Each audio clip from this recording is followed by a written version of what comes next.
Hi, my name is Caitlin Kubera. I'm an elementary school art teacher in Buffalo, New York. This is a unit of study for fifth grade students, and the big picture is they are going to be creating an art folio, which for us is a digital art portfolio. They're going to be keeping a digital record of all of their brainstorming, the lessons, and the execution of the project. They're also going to create a short video artist statement and even complete their own rubric within the art folio. I'm going to give you the context, theories, methods, design, strategies, and integration for this unit. The context is this is a visual art class, as I said, with fifth grade, and we are going to be integrating technology to create a more dynamic unit of study. The students are going to be using their digital art portfolio for their brainstorming, and it'll take things to the next level as opposed to simply just using pencil and paper. It is my goal to educate modern thinkers to create, care, solve, and discover. And within this unit, excuse me, I will engage all students in learning experiences that inspire lifelong learning and empower each for their future. I'm now going to do a brief overview of this lesson, which starts with some virtual tours of museums from around the world, which students will then go here and plug in some of their favorite pieces that they viewed, which ordinarily most of us would not get to all of them because it is such a vast, vast, vast world. But that goal is to inspire travel and also instill the idea that it is so important to digitize our art and how that can really make such a big difference. Students will go into Google Classroom and be able to use my Artfolio as a template. And as they go through, they'll see this symbol repeated, this icon throughout the Artfolio. And that is there to tell them that there are written directions, but also audio directions that they can listen to and repeat when needed. To start, students are going to do an About Me page, which will help to build the classroom culture. In our next class, we are going to look at the fiber artist Anne Lowe, and we are going to use FigJam to go in here. It's a digital whiteboard where the students can use little Post-its as a reaction to our story that we read about Anne Lowe. Then we're going to get into our project. Students are going to be doing a sewing lesson and create their own squishmallows. We're going to watch this video for some inspiration. And then we are going to look at some past student examples. I find this really helps to inspire students. It gives them a lot of confidence in seeing that students before them have completed the same thing. And it also inspires them to think outside the box and think of things personal and different to them, which brings us to the brainstorming.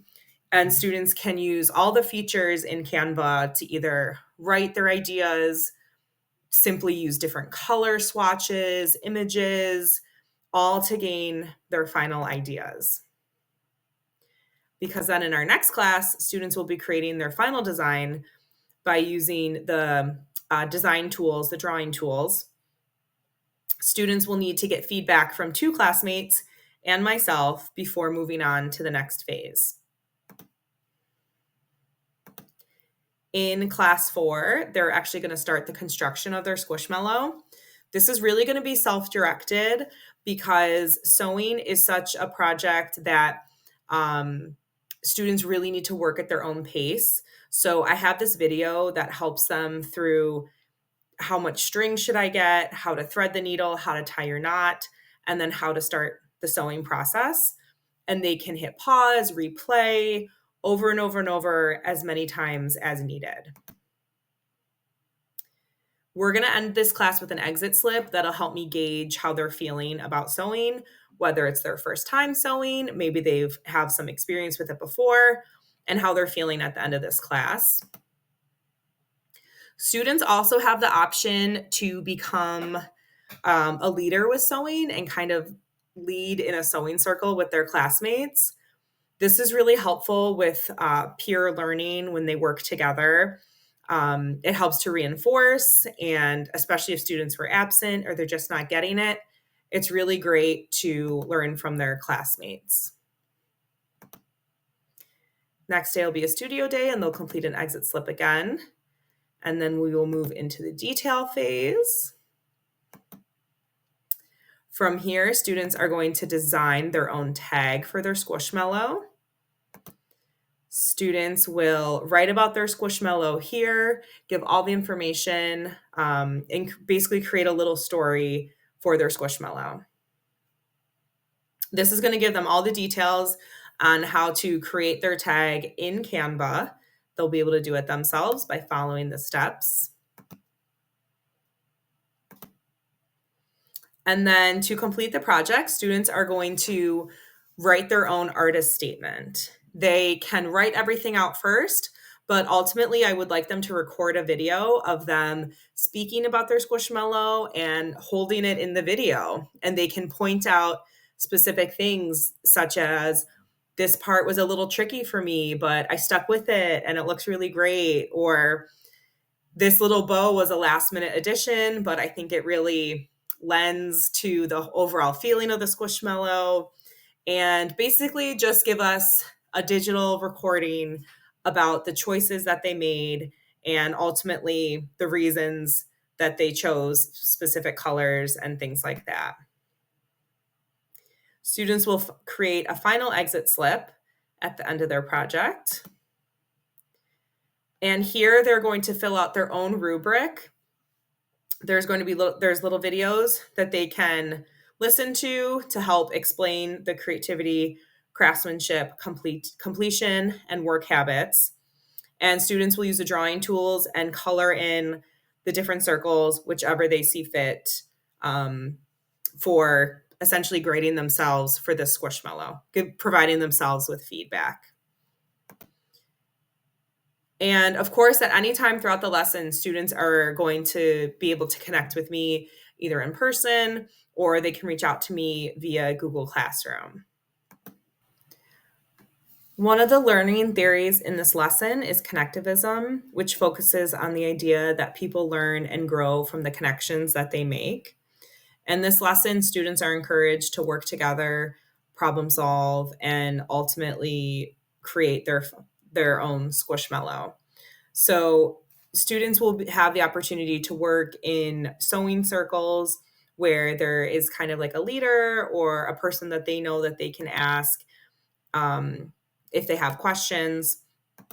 When they're working on details on this day, adding all the details of their Squishmallow, they can work with classmates, ask opinions, because ultimately everyone is working together to create the best Squishmallow that they can possibly create.